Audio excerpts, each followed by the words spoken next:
Hi, everybody. It's Bean, and welcome to an all-new episode of Great Moments in Weed History. I am extremely stoked. Do the kids still say stoked? I guess hit me up in the DMs and let me know, but I am excited. I am thrilled. I am stoked to be with you as always, and especially this weed, because we are in for a fascinating and very fun conversation with a true expert on the history and culture of cannabis in the Middle East. And I've got to say, this weed's episode is truly among the most enlightening conversations we've ever had on this podcast. I personally learned so much from our guest, and maybe even made a new friend. You know, there's an old saying, the real Acapulco gold is the friends we made along the way.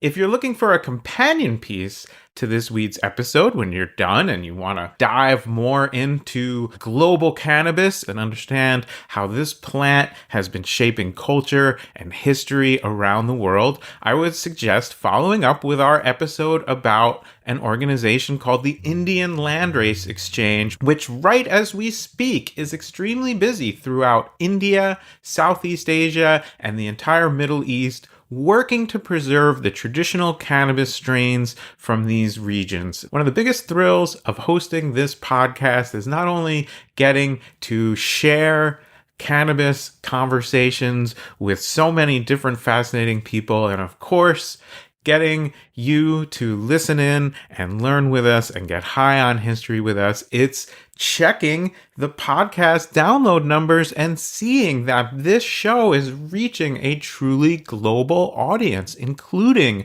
places like the Middle East. Hi to our friends there. Hello to our friends in Europe, in Asia, South America. I don't know that we've had anybody download the show in Antarctica, but if you're up there getting lit, please drop a line, because that's a great moment in weed history, all of its own. But my larger point is, you know, the history of cannabis goes back thousands of years, and in the end, it's all about this plant that makes us feel good, that heals our bodies and our minds and our souls, and that despite all of the attempts to prohibit and eradicate it, continues to thrive on this planet Earth and provide a way to connect for people from very, very different walks of life. That's really what Great Moments in Weed History is all about. That's why I hope you are tuning in, and this Weeds episode will certainly deliver. But before I introduce this Weeds guest, I want to read you all a poem. Now, don't worry, it's a very, very short poem. Roses are red, Kush plants are green.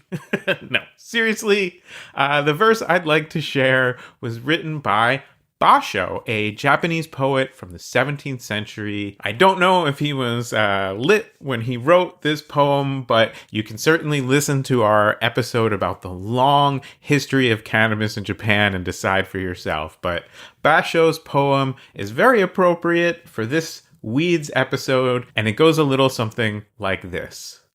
Sitting quietly, doing nothing, spring comes and the grass grows by itself. Now, that short poem is actually more of what's known as a koan, which is defined as a paradoxical anecdote, which was the name of my punk band in college. We're the paradoxical anecdotes! 1, 2, 3, 4! Or a riddle, which is used in the tradition of Zen Buddhism to demonstrate the inadequacy of logical reasoning and to provoke enlightenment. So when Basho says spring comes and the grass grows by itself, well, this week is the beginning of spring, but I can definitely hear a lot of, this is not a call-in show, but the call-in lines are lighting up right now from our many, many, many listeners who are cannabis growers, who listen to and love this podcast, and who are saying, hey, I actually strongly disagree with this guy Basho, because it's very, very difficult, in fact, to grow craft quality cannabis or grass, if you will, especially at scale. This stuff does not grow by itself, whatever this poet from the 17th century would like you to believe. Much respect and love to all our cannabis cultivators out there doing just that. I love to hear from people who say they listen to this program while they're trimming weed or while they're doing their planting or while they're right now hopefully popping some seeds and getting ready to grow. If you are thinking about growing your own grass, maybe even for the first time, now, this time of year is when you need to get started. So please consider that, particularly if it's legal to do so where you live and you have some room outdoors and you've never grown weed before and you love weed enough to listen to this show. I'm going to say you've got to do it. All you need is some good seeds, a nice clone, some dirt, some water, some sunshine, and I'm going to give you 2 solid reasons to get started today. One is, as you've heard on this podcast many times before, the best, finest, most beautiful cannabis on the planet Earth is the cannabis that you grow yourself, not just for the woo-woo hippie reasons, but also for the practical reasons that you can choose the exact kind of cannabis you want to grow. You can give it all the tender, loving care it needs and deserves. You can harvest it at its precise moment of peak potency. You can trim it with the delicacy that it deserves, and you can put it right in a jar without it having to go on a truck and get inspected by the government and sit in a storage facility and go to a distributor and degrade in a hot warehouse and then get stacked into little jars and sit on a shelf. I'm telling you, just like the tomatoes you grow in your backyard are the juiciest and most delicious you're going to have that year, the same goes for cannabis. And reason number 2 that springtime should make you think it's time to grow some weed is that, let's just be honest, legal weed costs way, way, way too much for a plant that is rightfully known as weed because of its incredible life force. And if you're paying for it at the store and you're getting sticker shock and you're looking at how much of that money is going to the government and you maybe don't feel so great about what the government's doing with that tax money, well, let's cut out the middle persons and let's, as they say, and listen to me carefully, overgrow the government, okay? I don't want to get on any watch list. I didn't say throw, I said grow. One person who has the legal right to grow 6 plants in their backyard with ease and not much expense can produce an incredible amount of cannabis that will make you a very popular person in your stoner circle because you'll be able to just simply give away the best possible cannabis in the world to your friends, to anybody you know who might be in medicinal need. You can trade it for somebody's homegrown zucchini or whatever. And if you're wondering how to get started, just stay tuned to Great Moments in Weed History, or better yet, subscribe to this podcast because we're going to have an episode coming at you very soon that's going to tell you everything you need to know to get started growing weed with a true expert and a longtime friend of this podcast. This podcast, of course, is also 100% homegrown and independent, and we do need your help to stay that way. And the best way to support Great Moments in Weed History is to throw in on this shit on Patreon. All you have to do is go to greatmomentsinweedhistory.com, and that's where you can sign up for our Patreon. For as little as $1 a month, you can help spread the word about weed. You can contribute directly to our ongoing project to preserve the true outlaw history of cannabis, and you can get some really cool bonuses. First of all, at any level of support, you will get access to the video version of this podcast. Right now, you'd be watching me hold up this nice, sweet, homegrown joint shared with me by a supporter of this podcast who was inspired by this podcast last year to grow weed for the first time, and now she is smoking the best weed in the world and has a little extra to share with yours truly. You can also put 5 on it, and that will really help us cover all of the costs involved in creating this independent show. And for a little more, you can get a signed copy of my book, How to Smoke Pot Properly. I will sign it. I will personally inscribe it to you. I will mail it to your door. And then, you'll know you're not smoking weed wrong. But, there's a lot more into the book than that. It's sort of a fun title. Anyway, big picture, we are trying to get to 420 supporters on Patreon by 420 this year. That is the level of support that will make this a sustainable effort that will bring in enough green energy to cover all of the time and effort that goes into conceiving these episodes, to lining up our guests, to researching each story, recording the interviews, editing it all down. And I do take pride in being pretty painstaking with the edits, so you don't have to listen to a bunch of mouth noises, and you don't have to listen to the tangent of a tangent of a tangent that doesn't always go somewhere. Please subscribe to the podcast so that you don't miss any episodes, and it really helps us reach other people. And of course, what we need more than anything is word of mouth, or I'm going to call it first time use, weed of mouth. We need you to tell your friends and your fellow cannabis enthusiasts to check out Great Moments in Weed History. You can text them a link to the podcast. You can bring it up at your next smoke session and help us get to 420 supporters here on Patreon. And it is all happening at greatmomentsinweedhistory.com.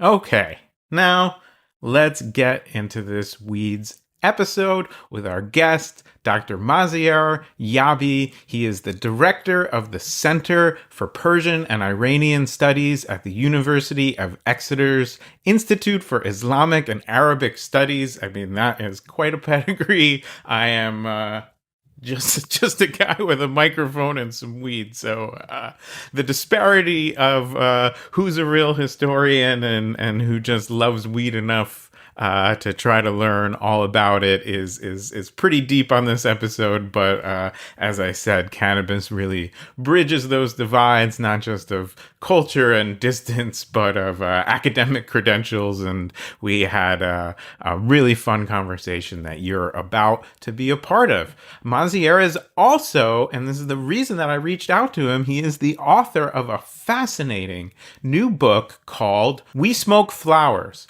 On Being High in Post-Revolutionary Iran. Now, I was first drawn to this book simply by the title, because we typically think of the Middle East as the cradle of hashish production and culture going back many centuries. So, when I saw We Smoke Flowers in the title, that really struck a chord and really got me curious. Now, as you're about to hear in this conversation with Maziar, he chose that title very specifically because in Iran right now, there is a whole scene of people who are smoking the cannabis flower, just as I've got the cannabis flower rolled up in this joint. We're going to find out the reason for all this flower smoking coming into vogue there. But we are also going to go all the way back and tell a story about the history of cannabis and hashish in Iran and throughout the Middle East. And it's a story that dates back to the plant's earliest spiritual uses on through the age of Islam. And then we, of course, landed on modern day cannabis culture in Iran and throughout the Middle East. It is a wide-ranging discussion. It is refreshing to talk with somebody who knows so much about cannabis culture, coming at it from a completely different perspective. And I gotta really say, I'm hoping that one day Maziar and I will get to go on the grand cannabis and hashish adventure that we joke a bit about taking in this episode. But for right now, it is time for all of us to get lit. As I showed you earlier, I've got this beautiful homegrown cannabis shared with me by a supporter of Great Moments in Weed History on Patreon. I'm ready to spark it up and take a journey to a distant land, distant times with you and our guest. But of course, if you, dear listener, are all in on learning about the history of cannabis and hashish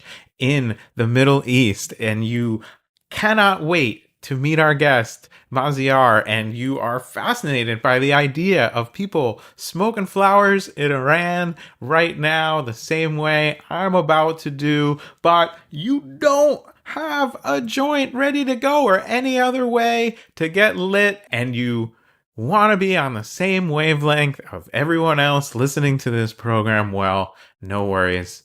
As always, very, very, very, very easy fix. All you have to do, and you can say it with me if you listen to this show a lot, is hit pause.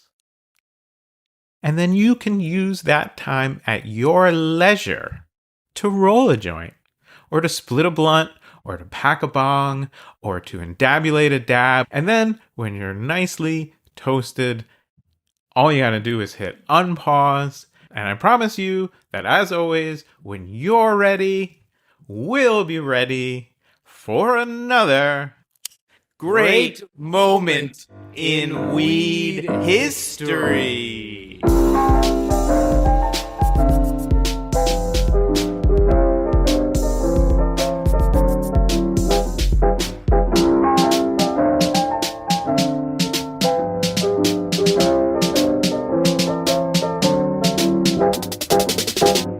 Maziar, welcome to Great Moments in Weed History. I am extremely excited to have this discussion with you after reading your book. Thank you very much, David. It's a pleasure to be here, and hopefully we'll have an enthusiastic discussion about this. Absolutely. Well, I have to start by saying we smoke flowers.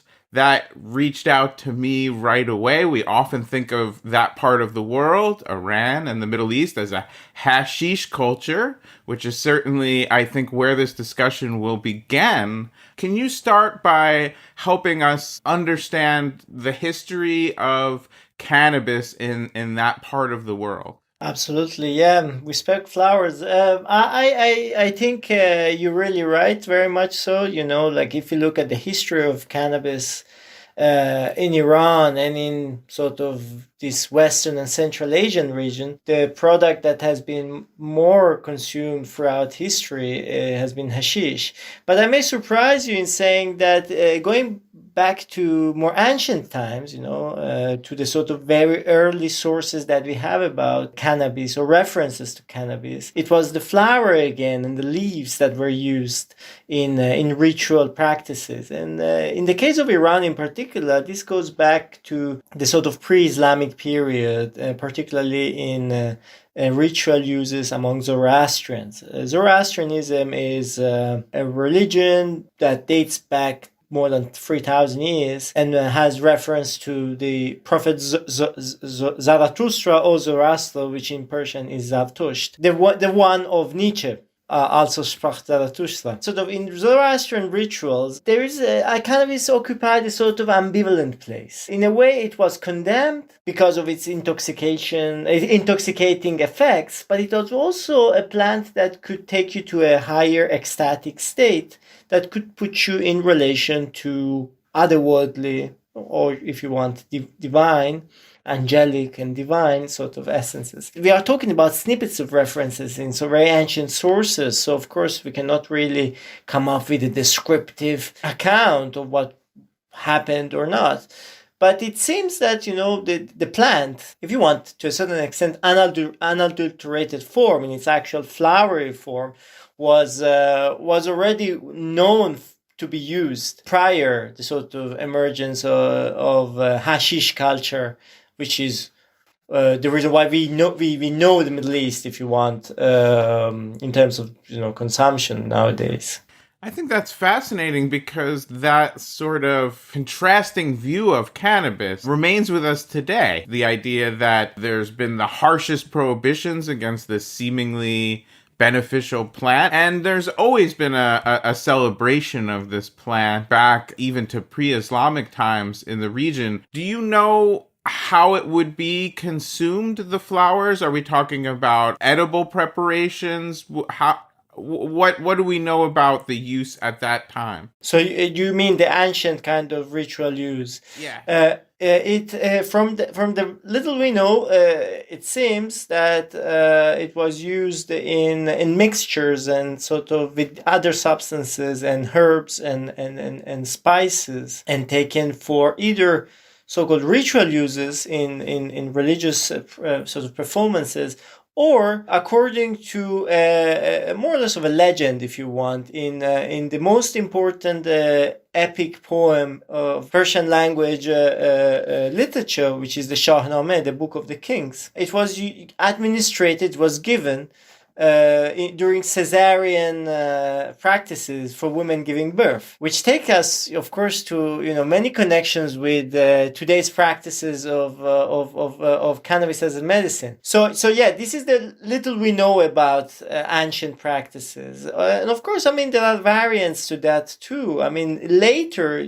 with the start of the Islamic period, so we are talking about the 7th century of the Common Era. We are, of course, in a different sort of civilizational period, so Zoroastrianism and other ancient religions are really losing their momentum, and there is the rise of Islam as the main cultural, or at least as the main religious movement throughout West and Central Asia and Northern Africa. But what we see is perhaps some reinterpretation of ancient practices in the sciences of cannabis. And here you see physicians such as, the very famous Avicenna, Ibn Sina.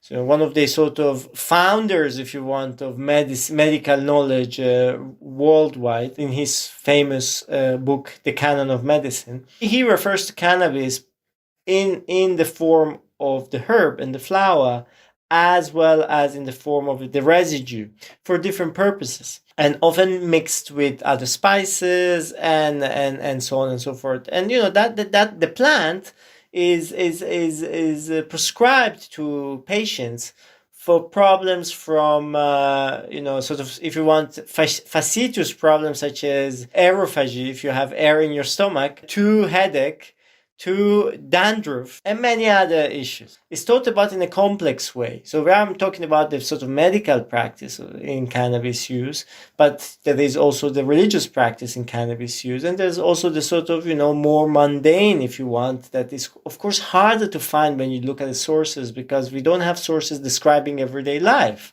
But it's obvious at this stage that if cannabis is widely available, of course, it grows naturally in this part of the world. It is also very likely that, there is a more widespread, perhaps not systematic, but existing use. Yeah, I have to imagine by the time you're using it for dandruff, you're using it to get high.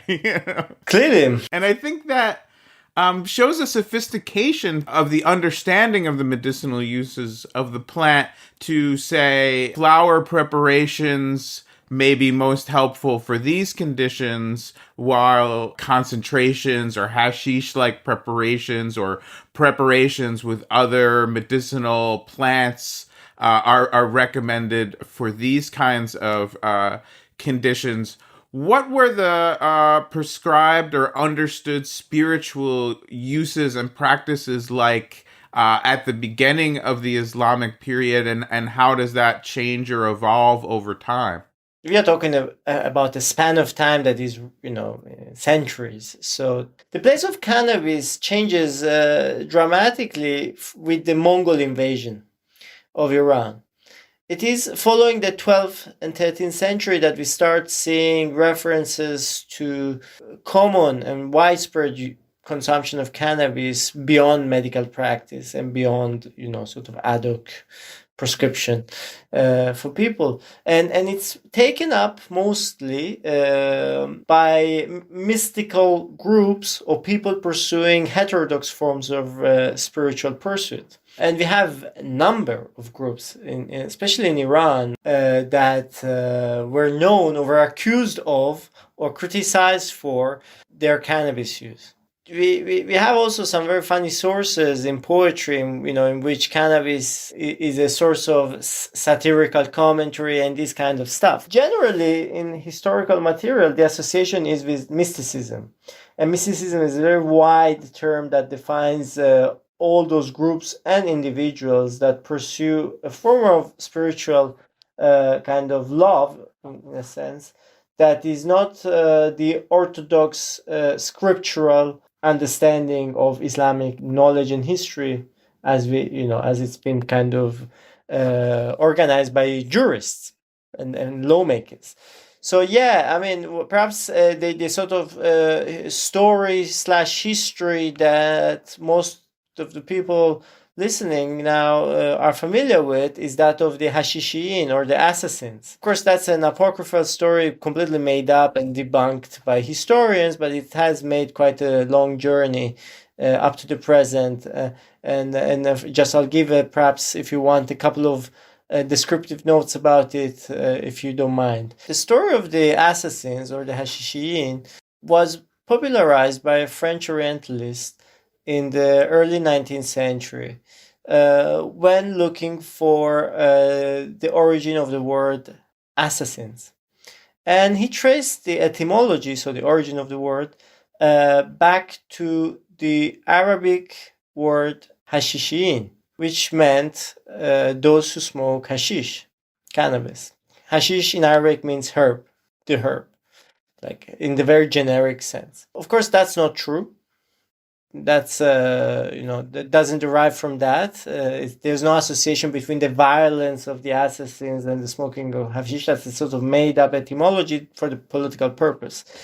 But what is more interesting is that the story of hashish being used among a heterodox political religious group, is actually potentially true or not, we don't know, but the fact that it was used to accuse this political group shows us that there was a contentious understanding of cannabis in 13th century period, particularly in Iran, that's located in northwestern Iran, in the city of Alamut. This group was a spiritual order that defied the political authority of the caliphate at the time, located in Damascus or Baghdad, in Baghdad, and intervened by methods of political assassination of the leaders of the caliphate. There were tension between these two groups, and therefore the sort of word that circulated was that these people were high on hashish. And that is the purpose, that is the rationale behind their acts and their capacity to follow orders without questioning. And sort of that, that kind of takes us to a long journey up to the present, and the idea of, cannabis inebriating the mind in such a way that, you do things that you don't want, which is actually not particularly true, I would say. On the contrary, you kind of think very carefully often when you are high. Like, I would say you're more likely to not do things you don't want to do, and maybe that's what the authorities are actually concerned about. Yeah, I would say I agree with you. So yeah, but I think because of course we cannot travel in time and know exactly what happened, but these were the kind of stories that circulated at the time. There is a long journey from that to the present, of course. Absolutely. And for listeners of our podcast, you can go back to our episode about Harry J. Anslinger, the head of the Federal Bureau of Narcotics, who in the 1930s pushed forward the first federal prohibition of cannabis in the United States. And he references directly and extensively this, as you say, made up story about the so called hashishans as justification for outlawing the cannabis plant in the United States and ultimately pushing for its prohibition around the world later through the United Nations, all based on this story. So this is a direct through line to our modern prohibition state in the US and around the world.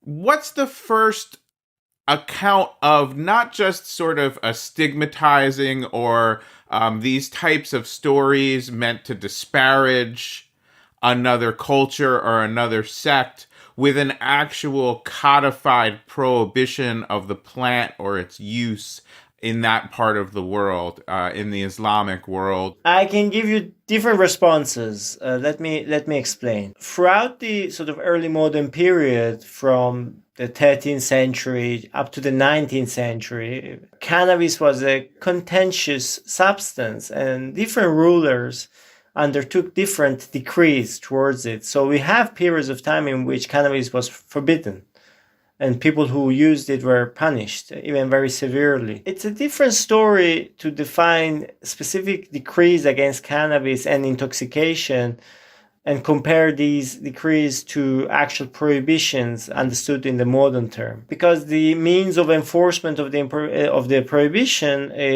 were different, of course, and there was no systematic undertaking to punish and collect and put in prison people who used cannabis or other substances. In a way, the idea of prohibition, of course, is not a modern idea. It's something that existed. Governments and rulers were known to kind of take action against whatever at in different times of human history. But the first modern prohibition that is kind of enshrined in law and enforced through the policing system as well as through the prison and carceral system actually occurs in Egypt in the mid 19th century. And now when I say mid 19th century, that means actually that the first cannabis prohibition worldwide took place in Egypt, not in Europe, not in the US. Following the Napoleonic invasion of Egypt in early 19th century, French soldiers discover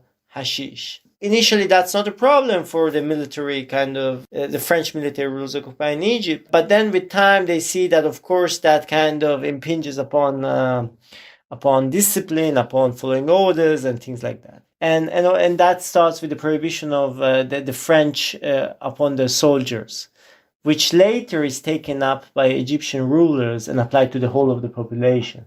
And we should remember that Egypt at the time was probably one of the countries with the largest sort of cannabis consuming population. The prohibition is quite drastic and has quite a strong effect. Of course, it doesn't have the effect of uprooting cannabis from Egypt, which of course doesn't happen with prohibitions. In terms of Iran, as I said, we're speaking about a very large part of the world that, goes from Morocco to Afghanistan, so I cannot really speak of each single individual case. But in terms of Iran, it's slightly more complicated, because in terms of religious ruling, cannabis was already seen throughout the early modern and modern period as something unwanted and something that should be forbidden. But that it's not really taken up in terms of legal orders and frameworks in a systematic way. It is only with the beginning of the 20th century and with the sort of international regulatory regime on opium and later on cannabis that the Iranian state early on, at the same time that these undertakings happen also in Europe and North America, that it introduces cannabis prohibition. It's never really enforced throughout the first part of the 20th century, and it starts being enforced in a sort of ad hoc way against people who are considered as problematic in terms of social inclination, political inclination. under the monarchy of the Pahlavis. So in the 50s and 60s, and with the rise of hippie traveling towards Afghanistan and passing through Iran, that becomes even more exposed, and therefore, there are like stronger, sort of measures. But cannabis itself really doesn't get to the heart of the problem when it comes to prohibition. Governments have been reluctant and also probably uninterested in enforcing strict prohibitions on cannabis because concerns have been focused on other things such as opium and mostly heroin and methamphetamine as of recently. So we have also to keep that in mind. We don't have a system such as that in North America, particularly in the United States, in which cannabis is prohibited and cannabis prohibition is used to target specific social groups in order to, sort of disenfranchise them from the political movements of the time.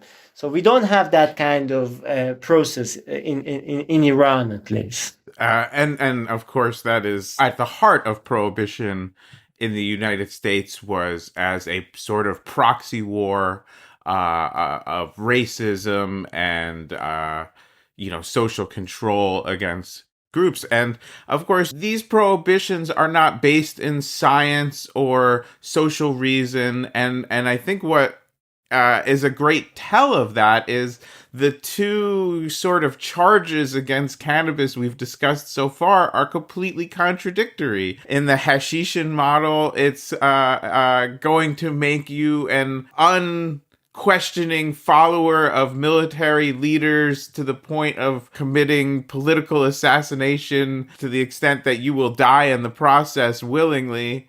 Or in Egypt, it's going to make you a terrible soldier, and that's the reason that it has to be outlawed. Absolutely.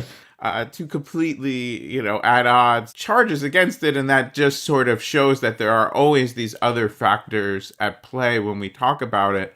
Before we move to the post-revolutionary period in Iran and really the subject of your book, what can you tell us about the economics of cannabis and hashish leading up to that?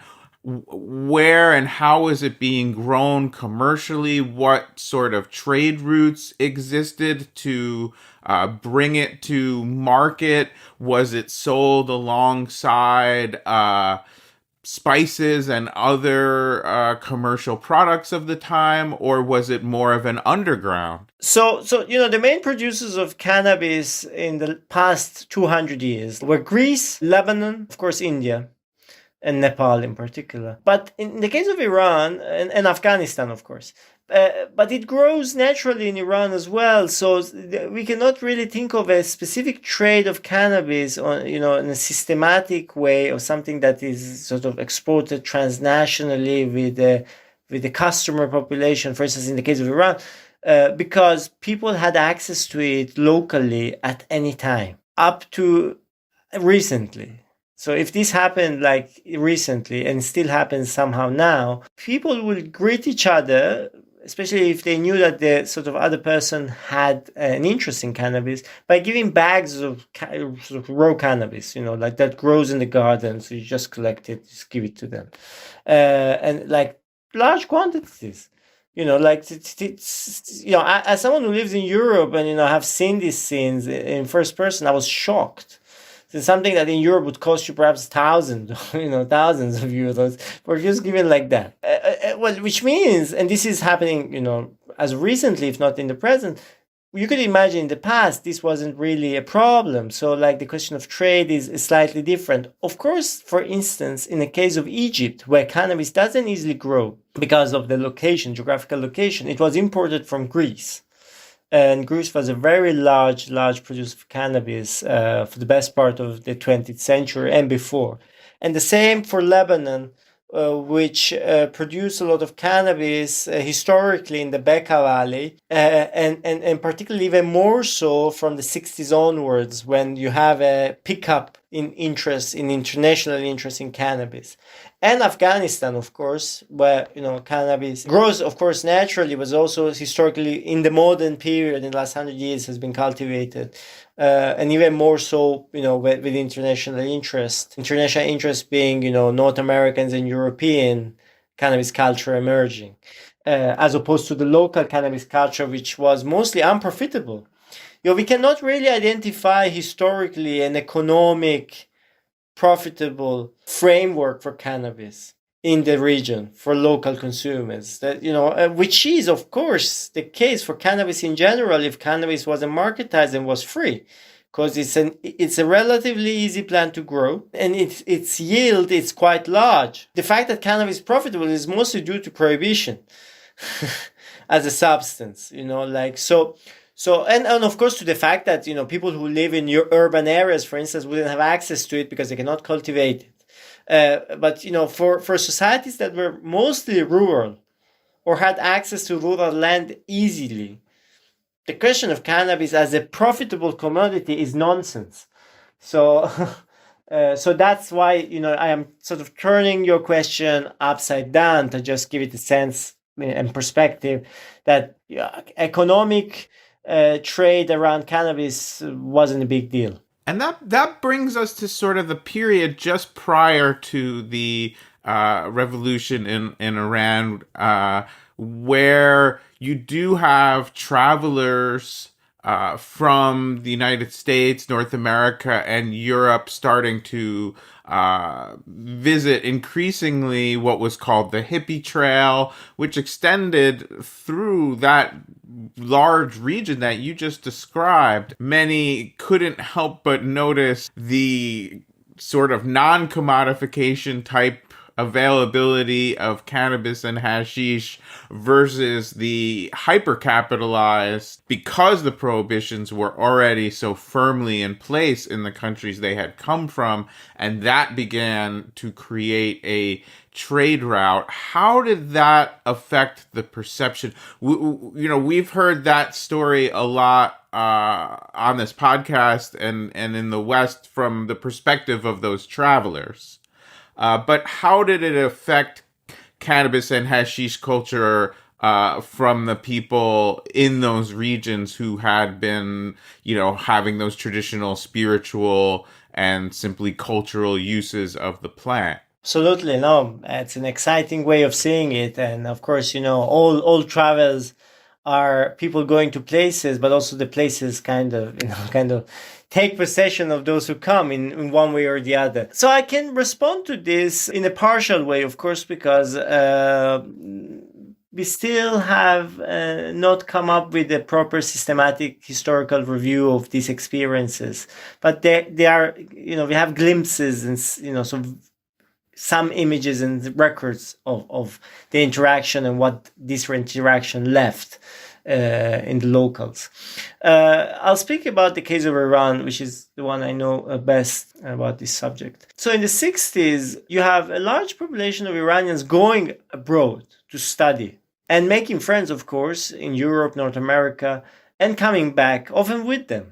And some of those people who come back to Iran, of course, also are interested in the so-called hippie trail, because they engage in the local sort of drug culture, if you want to call it so, and the travel eastwards to Afghanistan, Pakistan, India, Nepal, and up to Thailand, really. What happens to the locals is that, of course, there's a very rich and probably much more sophisticated culture of using cannabis in Iran than it used to be in Europe, because it's been there for so long and it's been sort of an embedded part of the ritual and spiritual life as well as medical practice for quite a long time. But some of the sort of more mundane type of use which come from North America or from sort of Northern Europe were integrated or were sort of imitated by locals. So you have stories about using it's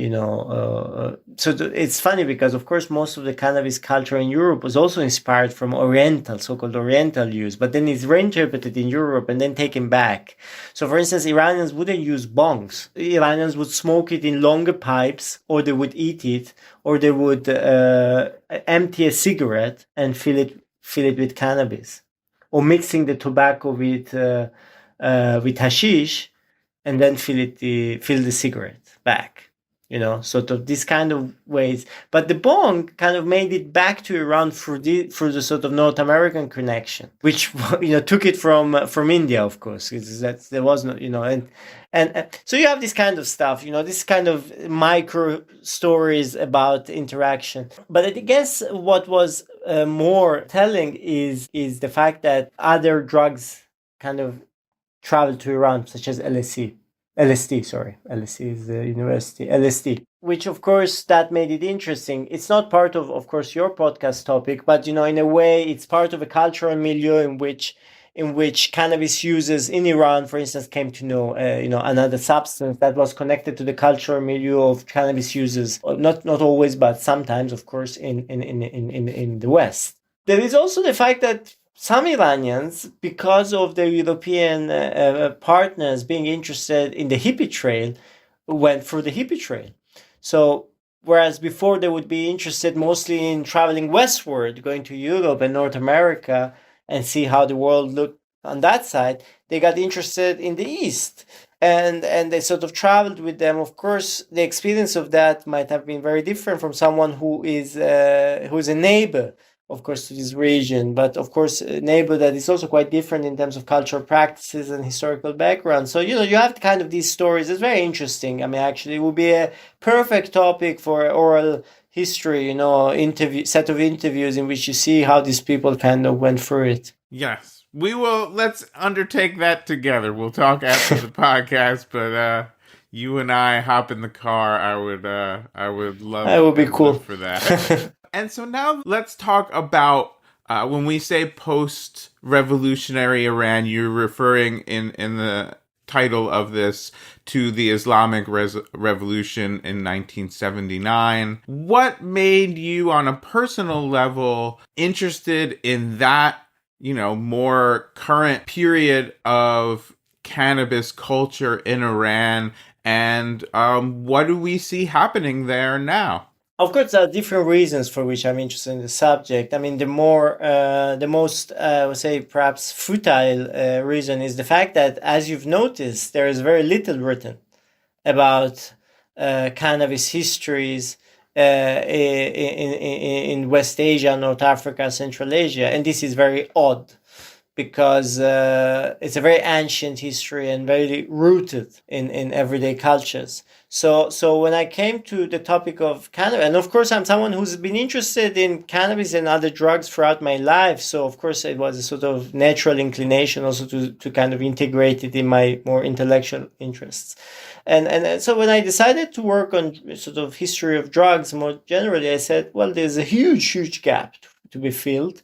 And it's a gap that is important both for the academic sort of side of things, in which, most historians don't know what happens in this part of the world, but also because we are kind of losing this very important popular history of substances, because with people dying and sort of forgetting, we'll lose a big part of our modern history of substances and intoxication and all that it sort of surrounded them, and that's really a big loss. The other is if you want, is a bit more political. Is that I'm interested in what happens when we look at health through the prism of politics.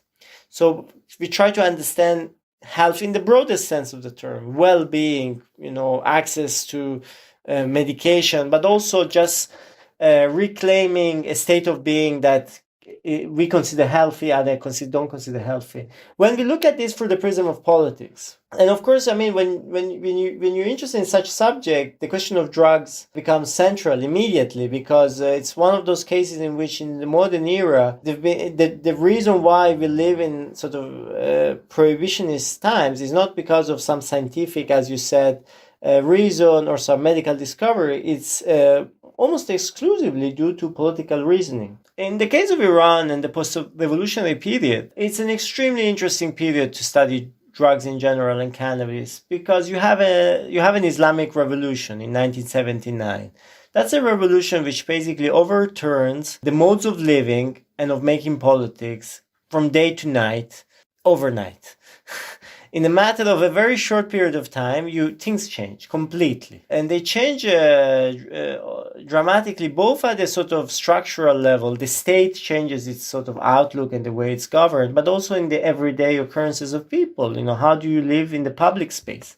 How do you interact with the other sex? How do you see yourself in the future? Where do you see your relationships with other countries, traveling, and so on and so forth? For a country like Iran, where the history of drugs has been deeply rooted and very ancient and continues, having a moral order informing politics meant a lot. Meant that, sort of stricter prohibitionist regimes and sort of moralistic interventions became the rule. But that kind of coincided, and this is why I think the subject I'm working on is really interesting. I'm kind of selling it to the people, is that it lives in an ambivalent space in which you have that kind of authoritarian, religiously zealous order, but you also have a large-scale kind of tolerant approach towards intoxication. And so making sense of this is my job, like basically. It's like,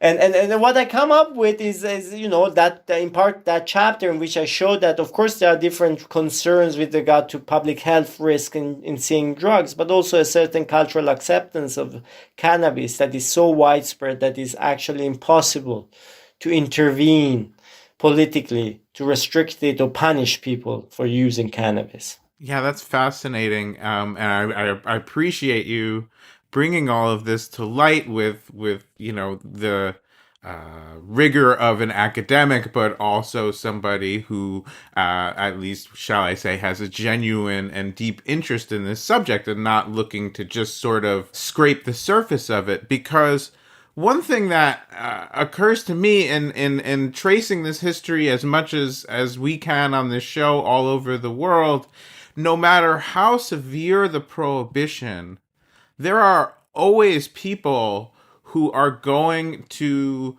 rally with this plant and try to subvert those prohibitions. And I think in part because of its incredible medicinal properties that are long understood in folk medicine and plant medicine, because of its spiritual use is so central. I often say if the United States had attempted to prohibit kale, we would have just given up on kale. There wouldn't be any. No one was gonna fight that hard for it. So it's heartening and fascinating to see how this plays out in different parts of the world. And something that really struck me in your writing on this is two different distinctions existing in post-revolutionary Iran around cannabis. One, a distinction between hashish and flower,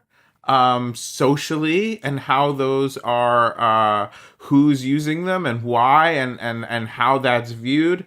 And then there are two different words that you introduce to describe different aspects of being high or of consuming cannabis. So can you help us understand those? Absolutely, yeah. So to the first question between hashish and flower. So flower in Persian, the word that is used is gul, and that's applied to flowers in general. But when you talk about cannabis, gul is the tip of the plant and when it flowers. And so nowadays, if you say gul, people would kind of sort of play with that word, of course. But it's a recent development, the fact that people have started to smoke the flower, and that emerged out of the importing of North American cannabis culture into Iran. The reason why I say so is that, of course, people probably used the flowers before as well, but never in a systematic way. And generally, if you were interested in cannabis, that was hashish. Always. But sociologically, the groups that initially smoked flowers were those who were more exposed to Western culture. And so we're talking middle class, upper classes, who traveled to the West mostly. And of course, when they came back, this kind of mixing of practices and the ways we do things affected also the cannabis consumption. And it's very interesting because the flower is much more expensive than hashish. And there is no economic reason why that should be, because of course the flowers are usually produced locally in Iran, usually it's not far away from where you buy them, or into the main metropolis. Whereas hashish is usually imported from Afghanistan, and therefore, because it's imported from Afghanistan, it is usually purchased in dollars. Whereas locally, you would use the local currency, which is the weakest worldwide at the moment due to American sanctions. So the price is justified on sociological terms, the fact that the upper classes can consume flowers, and so it's kind of a sign of your status. So that made me really surprised because, I would say, the simplest kind of product should cost less and it's locally available compared to something you import and there's some manufacturing in it as well. To go to the second question about the two types of being high, I would say, nashegi and cheti. These are the words. Nashegi is when you're stoned, which is interesting because there's a medieval poem in which the poet says, "Don't be confused by the herb as if you've been stoned with a stone in your head." And I wondered whether that kind of reference actually informed our use of the word stoned today. I don't know the answer, but that kind of made me think about. But so the sort of nashigi is especially in reference to hashish, is the sense, the feeling of being stoned, of being very slow, of wanting to stay put in your place and kind of relaxing mostly, and don't engaging into sort of mental efforts generally, just following the flow. Sort of. Whereas cheti, it's the high in the sense of being focused on something. So when you get chet on something, it means you get fixated. Of course, something that happens, especially if you smoke weed, strong weed, they kind of go in a loop on a task. And you kind of lose the flow of time and you kind of do that thing obsessively a bit, and sometimes it turns out very nicely because you're obsessing on an issue. So these kind of two are, what is interesting is, of course, they exist everywhere in the world, but do they exist in different knowledge categories? Do people actually express certain types of views consciously? That kind of interested me. It's because users actually made reference to these two for different purposes, in different times of the day, in different tasks, and so on and so in interactions with people. In a way, I found it very banal. It's something that most people who engage in these kind of things know, but also very sophisticated because it was conscious and it was taught and reflexive as well of your own kind of way of being in the world. Yeah, that's fascinating. And I think that's a distinction that we have socially and linguistically here in the United States as well. And as we wrap up this really fascinating, from my perspective, conversation, I want to say thank you, of course, for all of the work that you've done and for talking with us. There's a phrase really from the Rastafari faith that the cannabis is the healing of the nations. The idea that this plant inherently has some ability to bring people together across different divides and healing in this sense, I think, not just physically, but sociologically, politically, that, we would all be better off to have a broader cultural understanding and to embrace this plant. And I'm wondering if somebody from outside Iran is fortunate enough to be able to visit today.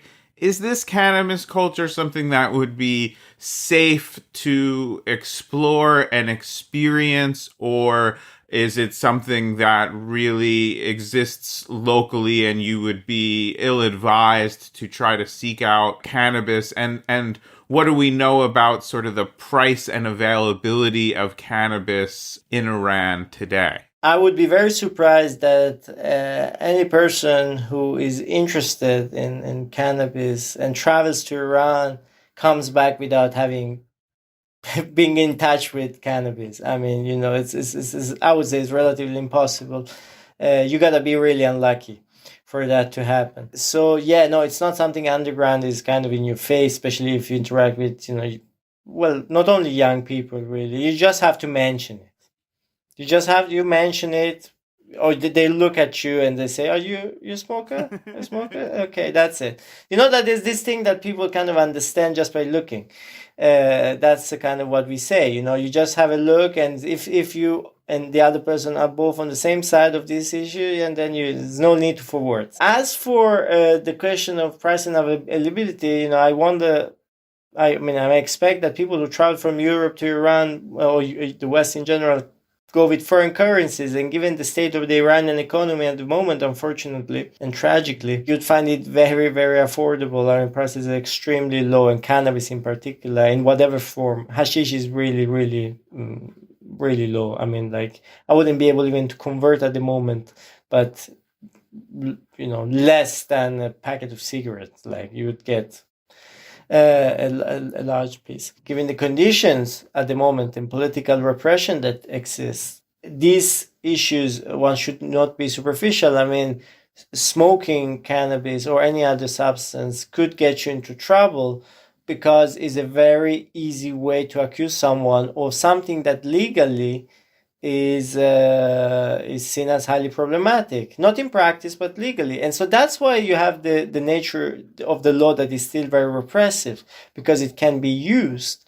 in specific conditions and situations to repress and punish categories or individuals that kind of are problematic. Foreigners being in Iran at the moment and being caught using, if there is a reason to kind of put pressure on a certain country, or to kind of negotiate. Some Iranians that have ended up in prison, for instance, in the West, which there are some as well in similar sort of geopolitically murky situations, could happen. So yeah, that kind of the more sort of vigilant advice that I would give. Yeah, well, that sounds like very sound advice, and I appreciate you sharing it with us. I think that we can hopefully look forward to and work for a world. This podcast is, I feel blessed that people from all over the world do listen to this show,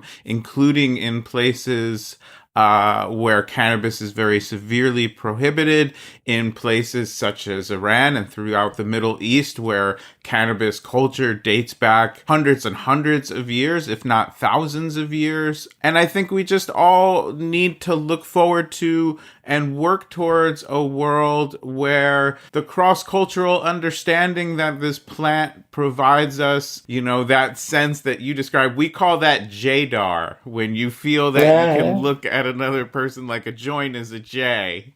Where